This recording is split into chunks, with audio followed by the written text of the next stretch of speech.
আসসালামু আলাইকুম। বর্তমানে আমি আছি বাংলাদেশ জাতীয় চিড়িয়াখানার সামনে, যেটাকে আমরা বলি প্রাণীদের জন্য জেলখানা। আর আজকের এই ভিডিওতে আমি আপনাদের পুরো চিড়িয়াখানা ঘুরে দেখাবো আর চিড়িয়াখানা সম্পর্কে কমপ্লিট একটা ভ্রমণ গাইড দেওয়ার চেষ্টা করব। তো চলেন ভিডিও শুরু করা যাক। চিড়িয়াখানায় আসতে হলে প্রথমে আপনাদেরকে মিরপুর 10 অথবা মিরপুর 1 নম্বরে আসতে হবে। তারপর এখান থেকে অনেক বাস অথবা অটো রিক্সা পেয়ে যাবেন চিড়িয়াখানা যাওয়ার জন্য। অথবা যারা সরাসরি চিড়িয়াখানায় আসতে চান, আপনারা কমলাপুর থেকে আয়াত পরিবহন, সদরঘাট ও গুলিস্তান থেকে তানজিল পরিবহন এবং কেরানীগঞ্জ থেকে দিশারি পরিবহন বাসে সরাসরি চিড়িয়াখানা চলে আসতে পারবেন। আমাদেরকে বাস থেকে ঠিক ওই জায়গাটায় নামায় দেওয়া হয়েছে, আর এখান থেকেই ওই সামনেই হচ্ছে চিড়িয়াখানার মেন গেট। আর মেন গেটের সাথেই কিন্তু আছে টিকিট কাউন্টার, আর এই পাশটায় হচ্ছে গাড়ি পার্কিংয়ের জায়গা। আপনারা যদি এখানে গাড়ি পার্কিং করতে চান, সেক্ষেত্রে বাসের জন্য দিতে হবে 100 টাকা, প্রাইভেট কারের জন্য 50 টাকা, সিএনজি বা লেগুনার জন্য 20 টাকা, মোটর সাইকেলের জন্য 10 টাকা। তো বিশাল কিন্তু বড় একটা পার্কিং এরিয়া, আপনারা এখানে সব ধরনের গাড়ি কিন্তু পার্কিং করতে পারবেন। আমরা চিড়িয়াখানা ঢোকার জন্য টিকিট কেটে নিলাম। টিকিট মূল্য হচ্ছে জনপ্রতি 50 টাকা করে, এবং 2 বছরের উপরে বাচ্চাদের জন্য কিন্তু টিকিট মূল্য প্রযোজ্য। তো ঠিক আছে, এখন আমরা ভিতরে ঢুকি এবং চিড়িয়াখানাটা আপনাদের ঘুরিয়ে দেখাই।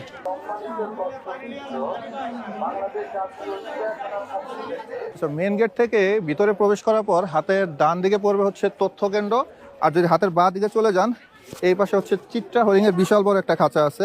তো আমরা শুরুতে চিত্রা হরিং দেখবো। তো আপনারা যদি দুপুর সময় আসেন, এই হরিণগুলো কিন্তু অনেক দূরে থাকে। যদি ওদের খাবার না দেওয়া হয়, তখন কিন্তু হরিণগুলো কাছে দেখতে পারবেন, অনেক দূরে দূরে থাকবে। আর যখন খাবার দেওয়া হয়, হরিণগুলো সব কাছে চলে আসে, কাছ থেকে দেখতে পারবেন। আর হরিণের খাঁচাটা কিন্তু অনেক বড়, বিশাল বড় একটা হরিণের খাঁচা। ভিতর দিকে প্রবেশ করতে করতে চিড়িয়াখানা সম্পর্কে কিছু ইনফরমেশন আপনার সাথে শেয়ার করি। চিড়িয়াখানা কিন্তু সপ্তাহে 6 দিন খোলা থাকে, আর এই সাপ্তাহিক বন্ধের দিন হচ্ছে রবিবার। তবে কোনো রবিবারে যে সরকারি বন্ধের দিন পড়ে যায়, সেক্ষেত্রে কিন্তু চিড়িয়াখানা খোলা থাকে। আর ভিতরে খাবার নিয়ে প্রবেশ করা যায়, আপনারা কিন্তু চাইলে খাবার নিয়ে আসতে পারেন। এবং চিড়িয়াখানা সকাল 9টা থেকে বিকাল 5:30 পর্যন্ত খোলা থাকে। তো আমার সামনে হচ্ছে চিড়িয়াখানার ম্যাপ। আপনারা যদি ম্যাপটা দেখেন, তাহলে খুব সহজেই বুঝতে পারবেন যে কোথায় কোন প্রাণীগুলো আছে। তো আমরা শুরুতেই এদিকে চলে আসছি। এখানে একটা বিশাল বড় পাখির খাঁচা আছে। তো আমরা চলেন আগে পাখিগুলো দেখি। এই পাখির খাঁচার ভিতরে কিন্তু অনেক প্রকারের পাখি আছে, যেমন ফ্লেমিঙ্গো আছে, পেলিকেন আছে, কানিবগ আছে, তারপর নিশিবগ আছে। তো আমার কাছে সবচেয়ে বেশি ভালো লাগছে ফ্লেমিঙ্গো পাখিগুলো। লম্বা লম্বা পা গুলো তো সুন্দর লাগে দেখতে।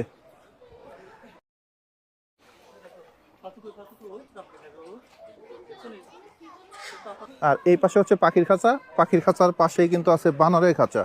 এই খাঁচাটার ভিতরে অনেক বানর আছে, বানরের ছোট ছোট বাচ্চাও দেখা যাচ্ছে। তো বাচ্চাগুলো বেশি সুন্দর লাগতেছে, অনেকগুলো ছোট ছোট বাচ্চা। তো বানরের খাঁচাটা কিন্তু অনেক বড়।